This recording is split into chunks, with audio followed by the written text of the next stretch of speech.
Hello, folks. Welcome back to this episode. This is episode 21 of BeekTalk. Again, I am out in the fields today. Let me see if I can find a shady spot so I can do my entrance. Of course, you see, the weather is beautiful today, and the bees are out and about and very happy uh, to have some plants to go pollinate and some nectar to bring in. And they're happy that they can do their little jobs. So, I, as the beekeeper, am happy that they're happy. So this is always a great time of year for me and for the bees. I see we have some folks listening in. We have Tim. How you doing, Tim? Greetings from Shahola.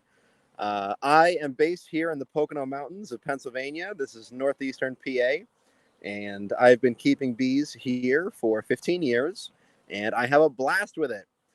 To the folks who are regularly watching this show, we are going to cover some topics that we've covered in the past, and it'll be a bit of a follow up. And to folks who are not regular watchers or listeners, you're going to learn a little bit today about the importance of experimenting in beekeeping. I use the standard Langstroth hive. It's the hive that most people, I recommend everyone uses when they start out with beekeeping.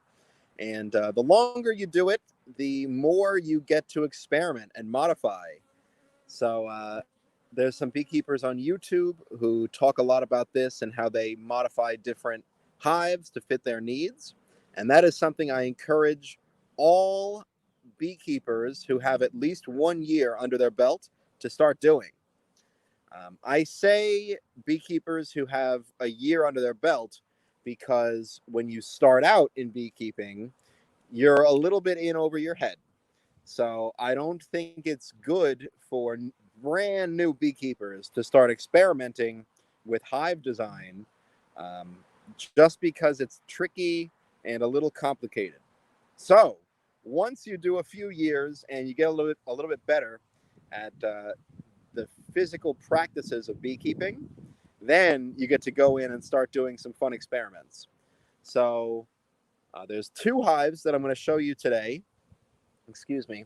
And I call one of them the Frankenhive, and that is I should say a lot of larger beekeepers have a hive that they call the Frankenhive, whether or not it's a mean hive or it's just kind of messy or it's just been confusing them the whole year.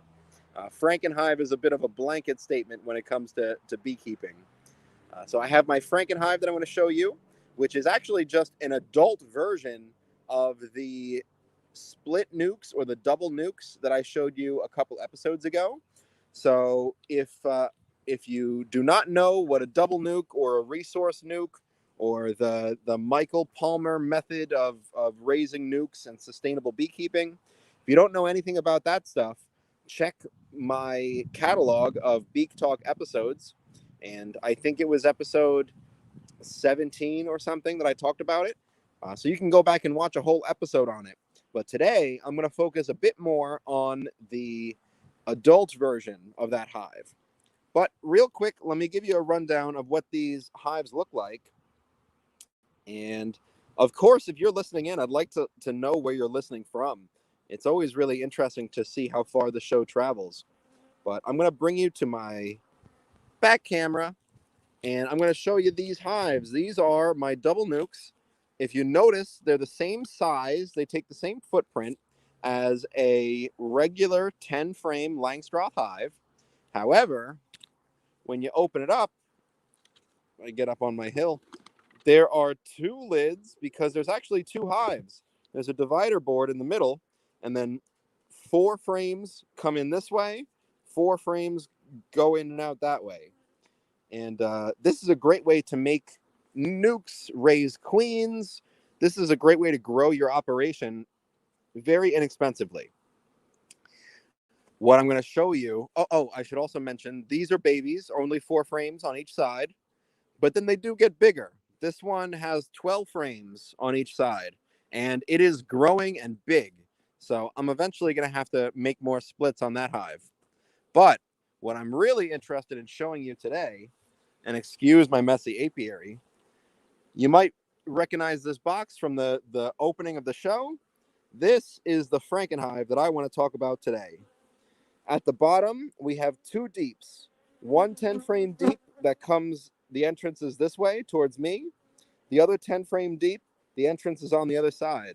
So if I loop here, I hope I don't make anyone dizzy. The girls are coming in and out on that side right there. And this is a really fun hive. I implemented it for the first time last year and really seemed to enjoy it.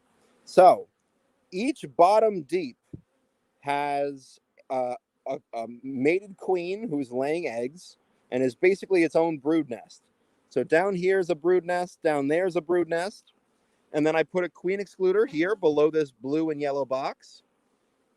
This is a buffer space, so I only do this when there's a lot of bees and there's a lot of resources coming in. So I have this buffer space where there's no queen and there's no brood and there's only honey and excess bees. So instead of having supers on the left bottom box and the right bottom box, I basically make one tower of supers that goes all the way up. So in these two boxes, that's where they're packing away some honey. Hives like this are really strong, really big and strong. So if you're a beekeeper who's running hives for cut comb or for like hog half combs or Ross rounds or something, one of these hives can do you really well. But I want to show you the inside because this top box is where the magic happens. This is where I do a lot of my queen production from. So bear with me as I pop open the lid. And I did a full inspection on this hive a couple days ago, so I don't want to mess with them too much, but I do want to show you, and I usually address it from this side, so let me make myself comfortable. I hope you can see it because I have to hold it a little high. Being, what's this, 5 boxes tall or 4 or 5 boxes tall, it is a little tall for me to teach and show all at the same time. I go in, and I should mention there's no queen in this upper box. It's painted, which is really nice because they'll pack away resources really well. Here's a frame of honey and pollen, and I'll get that out of the way because I want to show you the grafting frames. These are the money shots right here. Grafting frame, I'm going to pull it up. Woo! Look at those queen cells. I hope we can get a good look. Yeah, those are queen cells that are coming out. Those are from a friend's genetics that swarmed, and I was able to capture that swarm. And then down the road, I have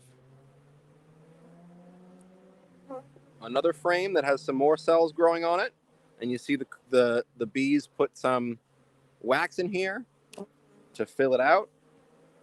So this hive is looking good. I'm just going to close them up because I want to be very careful when I'm in this hive, and doing it on camera always makes me a little nervous. So I'll close them up, put back this drone frame, and seal up this hive. But this is one experiment that you can do. If you find yourself with a lack of supers and an abundance of bottom boards and deeps, this is one way to save some space in your apiary. Put the two hives together, put a queen excluder, and just work your way up. I added these 2 boxes just the past 2 or 3 weeks, and since there's 2 whole queens laying eggs, they fill out these boxes with bees and with honey and wax really quickly. So I think this is a great thing to have if you're a beekeeper with a little bit more experience. And all I did for the lids is I just took a piece of plywood before it got too expensive to buy plywood, and I just put a little bit of aluminum sheathing. So it kind of makes a good seal with the box, and this telescoping lid gives a little bit of rain protection. And then you can still get to 5 of the frames downstairs.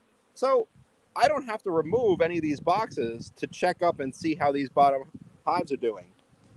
Don't get me wrong. Once every 2 or 3 weeks, I do have to remove all the boxes to get downstairs just to make sure everything's okay. But not having to remove those supers all the time to check on the hive every week or every other week is a good saver on my back. So that is one hive configuration that I really like. And just like I said, it is kind of the same thing as these double mating nukes, these double nukes, because there's, two queens existing separate, but they can share some resources. What's really cool, they'll share heat during the winter, which is nice. However, in the wintertime, I remove all the upper boxes, and I just have the two boxes go as their own separate hives during the winter. Oh, and Russell is saying that the drone frames will get drawn out if you paint some wax on it. This is true. This is very true. I got these frames pre-waxed, and whenever they say pre-waxed, they're not usually the most waxed, but the bees seem to have a good time drawing it out. I only put it in a couple days ago, so I can't expect them to draw it out too much in a few days. But we do have these drones coming through, lots of fellas flying around, and they're coming in and out. So that means it is mating. If you have big hives and haven't split them yet, it might be a good time to split them now. If you're not a beekeeper who's focused on getting honey for consumption or for sale. And that is that, folks. If I have any questions, please drop them in the comments. But I think what might be fun is to go through a hive that I should say one of these double nukes as a follow-up to my last episode on them. And I think I'm going to have to add a box to this hive. So we're talking about this one. And there's an entrance over here. There's an entrance over there. And let me check my notes really quick. But on the 2nd of this month, so something like 22 or 3 days ago, I added some queen cells. So by now, they should be mated. And I'm just going to pop the lid and see what I can find. Woo! I got the lid. I have a soft canvas inner cover that's all covered in propolis. So I kind of like these because they only cost about 50 or 70 cents per hive. And you kind of just throw them out when they get really gunky. So you can see I have my dividing board down the middle. So I have my two separate hives, and I'm just going to check and make sure I have a mated queen in both sides. And if not, I'll just mark that so I can come back and check. And let me see if I can see if you're seeing. But if you can look in those cells and see those eggs, I don't think you're picking it up. But there are eggs in these cells. So that means there is a mated queen in here, and I can tell that from the first frame, but I just want to pull out some more frames to take a look. I think the lighting might be contributing to why it's hard to tell, but adding this queen cell, I should say, 20 something days ago would give her 2 weeks to mate, which is nice. And then I don't see any like capped brood yet, but I don't necessarily think that the bees would be there yet with capped brood. I'm just seeing a lot of eggs from the past couple days and some larvae. Oop. And if anyone can tell, that girl's doing a little dance. Not too excited about it though. She's probably just talking about water. And let's check on this last frame. You notice I haven't found the queen yet. I also haven't been looking too crazy. But that's kind of how I do inspections. If I can see eggs, I know that they're doing all right. And since this is such a small hive, I only think I put it together a few weeks before before I put the cells in. So I can't expect it to be doing too crazy.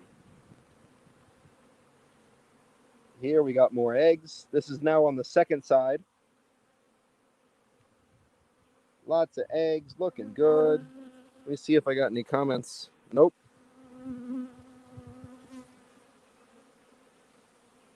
So I see that this hive is spending a lot of their space on storing away honey. So what that indicates to me is that they need more space. They want a little extra room. And since they got bees on the way, and since the temperatures are warm and, don't have to, there we go, we got some brood here. I don't have to worry too much about the hives getting too cold at night. So I can comfortably add some space and not have to worry too much that I'm gonna harm or injure the bees or chill them out. Woo, where's my hive tool? Sorry if my arms are in the shots here.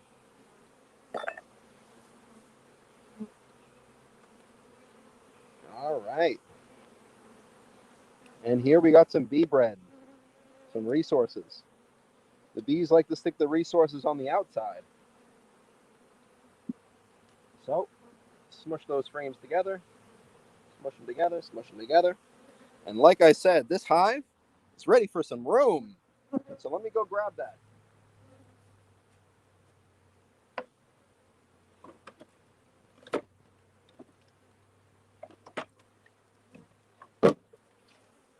Woo woo! I'm gonna look at my colors. I think this is the blue side. So I'll put my super down and just make sure it's nice and straight.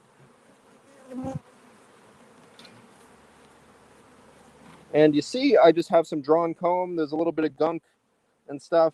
Hopefully there's no hive beetles in that honey, but there's some dead bees in the comb. These girls aren't gonna mind. They'll be happy to have that comb drawn out. It saves them a lot of effort. So that's why I'm not too worried about having a few dead bees in there. Right? You'd take a free apartment if you had to just move out the old person's furniture. That's kind of what we're doing here.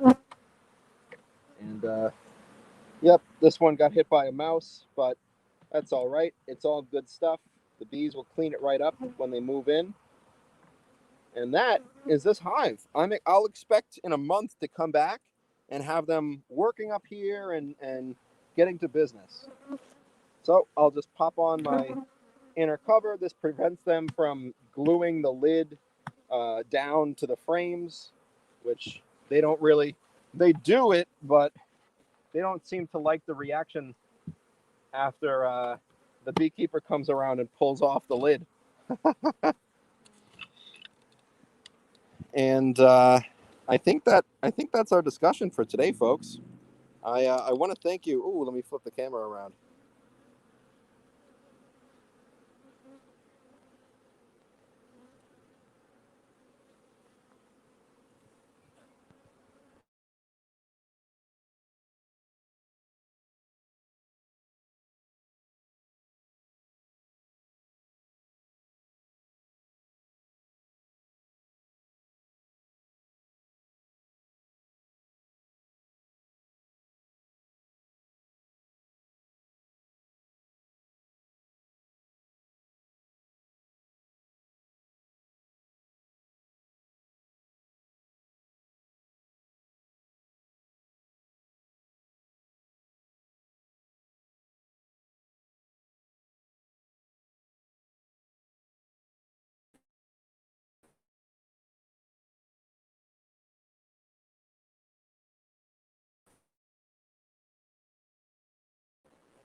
And let me try one more time to see if I can get this camera flipped around.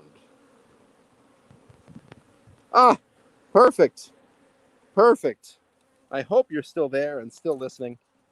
But I want to thank you for watching the show and listening in. Please feel free to ask me any beekeeping questions that you might have. I do have some fun news. If you are in the Poconos or visiting the Poconos, this week I start my experience tours at Shawnee Inn. So if you come and visit the Poconos and stay at the Shawnee Inn on Wednesdays through Saturdays, I offer a beekeeping experience tour where I basically get you in a bee suit and bring you to the yard and show you a little bit what it's like to be a beekeeper. So if you are watching this show or know someone who is interested in starting beekeeping and is also planning a trip to the Poconos, be sure to check that out. You can sign up at the Shawnee Inn website, and hopefully I'll see you there. If not, I'll catch you again next Tuesday when I have another show and continue the Beek Talk. Thank you.